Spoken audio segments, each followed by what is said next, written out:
In other world news, Donald Trump says he plans to sign an executive order instructing the Pentagon and the Department of Homeland Security to prepare a migrant facility at Guantanamo Bay, accommodating up to 30,000 people. He said it would be used to detain the worst criminal illegal aliens threatening the American people, as he put it.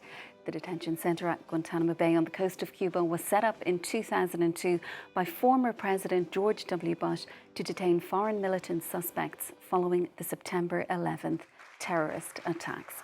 Well, for more, let's cross live now to our correspondent in Washington, Fraser Jackson. Fraser, tell us firstly, what more do we know about this order to send migrants to the notorious Guantanamo Bay?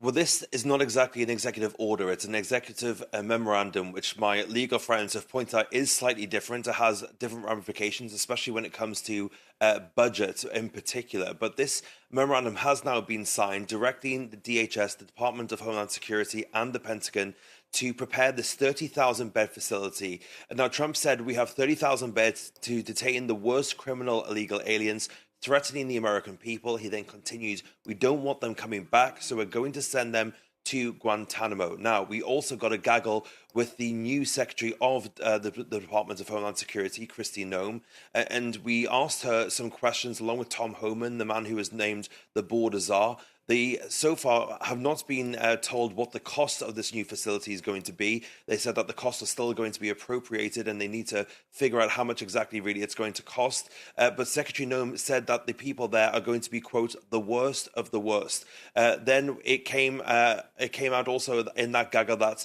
the custody being held, people being held in custody there are going to come under the purview of ICE, the Immigration and Custom Enforcement Agency, which has been rounding people up in Chicago and the like over the course of the last couple of days. Now, we're getting some reaction as well from Cuba, the island, of course, where Guantanamo Bay is actually located on. The Cuban government calling this an act of brutality to our colleagues at the AFP news agency. And Fraser, Democrats have tried for years to get Guantanamo closed down. There is little chance of that happening now, we would presume. Yeah, well, this is known as a prison camp housing terrorists, but actually it's not just that. It's actually been used for decades to house migrants who were intercepted at sea trying to make it to the United States. Now, what happens in that process is these migrants are screened on the boat, just as they would be at the southern border, for example, and then they're effectively given a choice whether to return where they came from or to be detained at Gitmo whilst they're waiting for a third nation to take them in effectively. So they then kind of fall into this legal grey area, which is not really under the purview of normal, typical US custom laws. Now, as of February, there were just 4 people being housed there, but the conditions have been questioned by government watchdogs. There have been reports of overflowing toilets and rats in the corridors, but the numbers that we are told there, that the four migrants being housed there, are not counting the untold numbers that are quickly processed and then deported. Those 4 are more long-term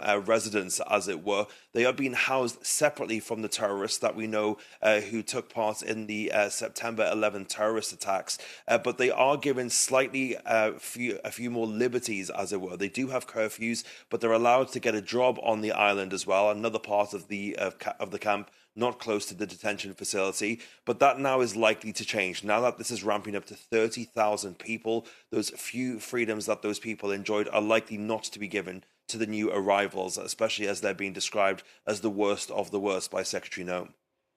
Fraser, for now, thank you. That is Fraser Jackson, our correspondent in Washington. Let's move on to other world news.